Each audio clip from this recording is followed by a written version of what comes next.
आज हम बात करते हैं कि अगर आपको इंसिजनल हर्निया है तो आपको किन किन चीज़ों का ध्यान रखना चाहिए और ऑपरेशन के बाद आपको क्या क्या बर्ताव करने हैं या किन चीज़ों का ख्याल रखना है। अगर आपको सर्जन ने बता दिया है कि आपको इंसिजनल हर्निया है और आपका सर्जरी करना पड़ेगा, क्या क्या चीज़ें हैं जो आपको ध्यान रखनी इंपॉर्टेंट है, आपकी क्या क्या कोमॉर्बिडिटीज़ हैं, ये बहुत इंपॉर्टेंट फैक्टर्स हैं आपके प्रोग्नोसिस के लिए। Diabetes, blood pressure, heart issues, lung issues, prostate, constipation, smoking, alcohol, diet, ये सारी चीजें बहुत इंपॉर्टेंट है। आपकी डायबिटीज अच्छे कंट्रोल में होनी चाहिए। शुगर्स तो नॉर्मल लेवल के नजदीक होना ही चाहिए। हम खास करके देखते हैं जो HbA1c लेवल होता है ये एटलीस्ट 7.5 या उससे कम रहे तो आपके आउटकम ज्यादा बेटर हो सकते हैं। ब्लड प्रेशर्स कंट्रोल में होने चाहिए। अगर आपको हार्ट के कुछ इश्यूज हैं, आपके हार्ट फंक्शन बराबर होने चाहिए, जिसके लिए हम 2D एको करते हैं। किसी किसी में हमको कोरोनरी एंजियोग्राफी या CT एंजियोग्राफी करना जरूरी हो जाता है। अगर आपको हार्ट इश्यूज हैं तो ब्लड थिनर लेने की चांसेस बढ़ जाते हैं। ऑपरेशन से पहले हमको इकोस्प्रिन या एस्पिरिन को छोड़ के इसके अलावा अगर कोई ब्लड थिनर चल रहा है तो उसे हमें 5 से 7 दिन पहले बंद करना पड़ता है ताकि ऑपरेशन के दौरान ज़्यादा ब्लीडिंग नहीं हो, जिसके लिए आपके कार्डियोलॉजिस्ट या फिजिशियन का आपको इवेल्युएट करना बहुत ज़रूरी हो जाता है। लंग्स कितना फंक्शन कर रहा है, आपको अस्थमा है, ब्रोंकाइटिस है, इंटरस्टिशियल लंग डिजीजेज हैं जो आपको खांसी दे सकता है, सांस लेने में तकलीफ दे सकता है। तो ये सारी चीज़ें ऑपरेशन के पहले कंट्रोल में लाना बहुत ज़रूरी हो जाता है, क्योंकि ऑपरेशन के दौरान भी आपका प्रोग्नोसिस और ऑपरेशन के बाद आपके हर्निया रिपेयर का आउटकम भी इन सारी चीज़ों पर डिपेंड करता है। आपको अगर प्रोस्टेट है या आपको कॉन्स्टिपेशन है जिसमें आपको अधिकतर जोर लगाना पड़ता है, स्ट्रेन करना पड़ता है, तो उसे भी कंट्रोल करना ज़रूरी होता है। यूरोलॉजिस्ट से मिलकर या आपके सर्जन आपको यूरिन बराबर पास हो इसलिए कुछ दवाइयाँ दे सकते हैं। कॉन्स्टिपेशन के लिए भी आप मेडिसिन ले सकते हैं। डाइट कंट्रोल करना बहुत ज़रूरी है। डाइट में आपको जो भी हाई फाइबर डाइट है आप ताकि आपको कॉन्स्टिपेशन नहीं हो। प्रोटीन्स अच्छे लेना ज़रूरी है, क्योंकि जितने आपके मसल्स मजबूत रहेंगे उतना आपका रिपेयर ज़्यादा सस्टेनेबल और लॉन्ग टर्म इफेक्टिव रहेगा। ओबेसिटी सबसे बड़ा फैक्टर है जो आपके सर्जरी का आउटकम डिसाइड करता है। अगर आपका BMI 30-35 या 30 से कम है तो बेस्ट है। अगर 30 से 35 के बीच में है तो भी आप जितना वेट लॉस कर सकते हैं ऑपरेशन से पहले उतना बेटर है। किसी किसी पेशेंट्स में जिनके हर्निया काफ़ी बड़े होते हैं और वो ओबीज होते हैं, उनका BMI 40, 45, 50 तक जा रहा है, ऐसे पेशेंट्स में हम एडवाइस करते हैं कि पहले उनका बेरियाट्रिक सर्जरी करके उनका वेट कंट्रोल में लाया जाए, फिर हम साल 1.5 साल बाद वो हर्निया रिपेयर कर सकते हैं। बतौर अगर इस दौरान कुछ इमरजेंसी नहीं आता है, जिसका ध्यान ऑफ कोर्स हम रखते हैं और हम फॉलो अप में रहते हैं, क्योंकि अगर ऐसे ओबीज पेशेंट्स में हम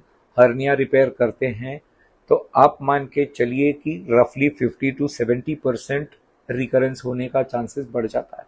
जैसे जैसे BMI ऊपर जाएगा रिकरेंस के चांसेस बढ़ जाते हैं। तो ये बहुत सारी चीज़ें हैं। एक्सरसाइज है ऑपरेशन से पहले यूजुअली, फिर हम बहुत सारे वेट्स और ये सारी चीज़ें करना अवॉइड करते हैं, क्योंकि अगर आप एक्सरसाइज कर रहे हैं तो ये हर्निया बड़ा होने का चांसेस बढ़ जाता है। ये सारी चीज़ें देखने के बाद आपका ऑपरेशन हो गया। अब क्या, एक बार ऑपरेशन आपका हो जाता है, ऑफ कोर्स आपके सर्जन आपके साथ बैठकर पोस्ट ऑपरेटिव केयर के बारे में जरूर डिस्कस करेंगे।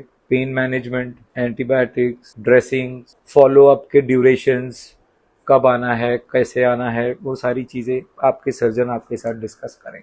यूजुअली आजकल एनेस्थीसिया और सर्जरीज ऐसे हैं कि हम 6 घंटे बाद ही पेशेंट्स को उठाना बिठाना चलाना शुरू कर देते हैं, खास करके अगर ये लैप्रोस्कोपिक या रोबोटिक द्वारा किया गया है। 6 घंटे बाद आपको लिक्विड्स देते हैं, प्रॉबेबली 10-12 घंटे बाद या नेक्स्ट डे से आपको सेमी सॉलिड फूड भी हम शुरू कर देते हैं। डायटिशियन आपको एक प्रॉपर चार्ट बना के देता है।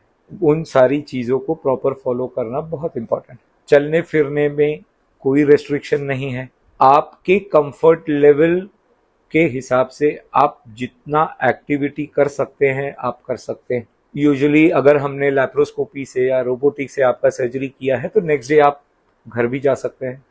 ओपन सर्जरी है, हो सकता है आपको 2 दिन या 3 दिन रुकना पड़ सकता है, डिपेंड करता है कि किस टाइप का सर्जरी किया गया है। दवाइयाँ, फॉलोअप्स, डाइट, ये सारी चीज़ें समझकर आप घर जा सकते हैं। घर पर आप अपनी एक्टिविटीज़ कर सकते हैं।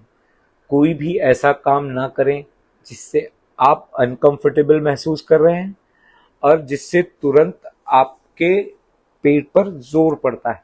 मोस्टली हम पोस्ट ऑपरेटेड पेशेंट्स में एक एब्डोमिनल बेल्ट देते हैं जो कि बहुत टाइट नहीं होना चाहिए और लूज भी नहीं होना चाहिए। एक स्नगली फिटिंग होना चाहिए जो कि आपके पेट को रैप करके एक सपोर्ट दे सके। वो आपको हमेशा पहन के रहना है, एक्सेप्ट जब आप लेटे हैं, सो रहे हैं तो आप उसे खोल सकते हैं। अदरवाइज आप बैठ रहे हैं, चल रहे हैं, उठ रहे हैं तो आप उसे पहन के रहिए। सीढ़ी चढ़ना उतरना कोई मनाही नहीं है। एक बार आपके टाके निकल जाते हैं, आपके सर्जन आपको फिट बता देते हैं कि अब आप काम पे जा सकते हैं, आप चल फिर सकते हैं, ठीक है।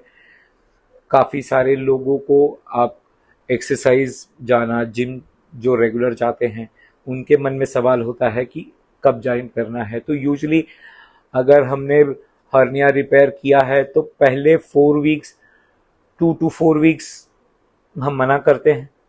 उसके बाद आप ग्रेजुअली शुरू करिए। आप अपने 100% लेवल से एक्सरसाइज मत करिए। You can start by probably around 20-25%, और जैसे जैसे दिन बीतता जाता है आप कंफर्टेबल होते जाते हैं और आपका कॉन्फिडेंस आपके बॉडी में बढ़ते जाता है।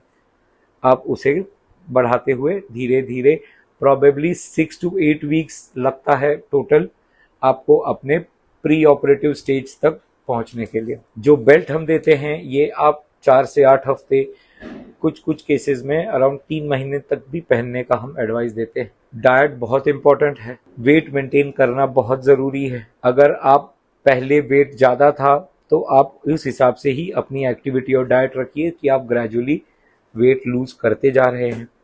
जितना weight loss post operative stage में भी होगा उतना आउटकम आपका अच्छा होगा। कोशिश करिए कि ऑपरेशन के बाद आपका वेट नहीं बढ़े। स्मोकिंग, ये प्री ऑपरेटिव स्टेज और पोस्ट ऑपरेटिव स्टेज दोनों में हानिकारक है। आइडियली किसी भी पेशेंट में जब हमें ऑपरेट करना है कोई भी सर्जरी, हम एटलीस्ट 4 हफ्ता मिनिमम उन्हें सिगरेट और अल्कोहल से दूर रहने की बोलते हैं। काफ़ी सारे सेंटर्स में यूएस और यूरोपियन कंट्रीज़ में उनका ब्लड निकोटीन लेवल चेक किया जाता है, और अगर उसमें भी अभी भी निकोटीन लेवल्स दिखा रहा है तो उनका सर्जरी पोस्टपोन कर दिया जाता है। तो ये सारी चीज़ें हैं। Alcohol for the same reason avoid करना बहुत इम्पॉर्टेंट है, क्योंकि ये आपके हीलिंग में इम्पेयर करेगा जैसे कि स्मोकिंग करता है। तो इन सारी चीज़ों से आप जितना दूर रहेंगे उतना बेटर है। इसके अलावा हर स्पेसिफिक केसेस में अगर आपके मन में कुछ सवाल है आपकी बीमारी को लेकर कि अब इसके बाद क्या करना है, तो आप अपने सर्जन के साथ डिस्कस कर सकते हैं। Thank you.